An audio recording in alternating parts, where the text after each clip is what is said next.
আল্লাহ বললেন আফালা ইয়ানজুরুনা ইলাল ইবিলি কাইফা খুলিকাত, উটকে কিভাবে আমি তৈরি করলাম এটা একটু দেখতে পারে না ওরা? আরে উটের দিকে তাকালেই তো ওরা উটের মালিক আমি আল্লাহরে খুঁজে পাবে। উটের কথা আল্লাহ কেন বললেন? উট হচ্ছে এমন আজীব একটা প্রাণী যেটা প্রাণী বিজ্ঞানীদেরকে হয়রান করে দিয়েছে। আল্লাহু আকবার, আপনি অবাক হবেন উটের যে ফিচার আল্লাহ তাআলা দিয়েছেন। মক্কার লোকেরা উটের গোশত খাইতো, উটের দুধ খাইতো, উটের চামড়া দিয়ে দ্য ফাইনেস্ট লেদার তারা বানাতো, উটের উপর মাল নিয়ে বোঝাই করে এক প্রান্ত থেকে আরেক প্রান্তে পাড়ি দিত, নিজেরা উটের উপর রাইডিং করত।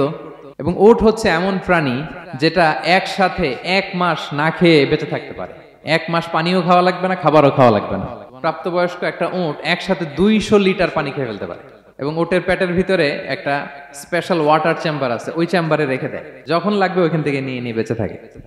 1 মাস না খেয়ে বেঁচে থাকে কি করে? ওটের পিঠে দেখবেন একটা কুজ আছে, এই পুরো কুজটা হচ্ছে চর্বির আধার।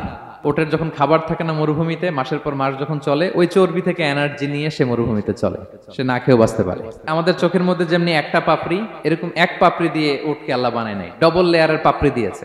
কারণ মরুভূমির মধ্যে চলতে পথে লু হাওয়া থাকবে, মরুভূমির সাইমুম, বালুর ঝড়, এই ঝড় মোকাবেলার জন্য, লু হাওয়া মোকাবেলার জন্য ডবল লেয়ারের চোখের পর্দা। একটা পর্দা ফেলে রাখে আর একটা খুলে সে হাঁটতে থাকে, তার কিছুই হয় না। সুবহানাল্লাহ। আমাদের 98 ডিগ্রি ফারেনহাইটে স্বাভাবিক তাপমাত্রা, তাই না? 99 ডিগ্রি হলে আমাদের জ্বর, 100 ডিগ্রি হলে জ্বর, 101, 2 সর্বোচ্চ আমরা সহ্য করতে পারি। এর বেশি যদি হয়, 103 ডিগ্রি হলে বেহুশ হয়ে যায় মানুষ। 4 ডিগ্রি হলে আমাদের দেহের ভেতরে যে কোষগুলো আছে এগুলো মরে যায়। কিন্তু একটা উট মরুভূমির তাপমাত্রায় প্রতিদিন 104 ডিগ্রি 5 ডিগ্রি তাপমাত্রা সহ্য করে খুব স্বাভাবিক উট চলতে পারে, তার কিছুই হয় না। এবং মরুভূমির মধ্যে যে ক্যাকটাস আছে, গুলমলতা, বড় বড় কাঁটা জাতীয় গাছ, যেই কাঁটা পৃথিবীর কোনো প্রাণী খেতে পারবে না, কিন্তু একটা উট অনায়াসে খেয়ে ফেলতে পারে। উটের জিহ্বাকে এবং পাকস্থলীকে আল্লাহ এমন স্পেশালি মেড করেছেন, যত কাঁটা দিবেন খেয়ে সাবার ওর কিছুই হয় না। সুবহানাল্লাহি বিহামদিহি।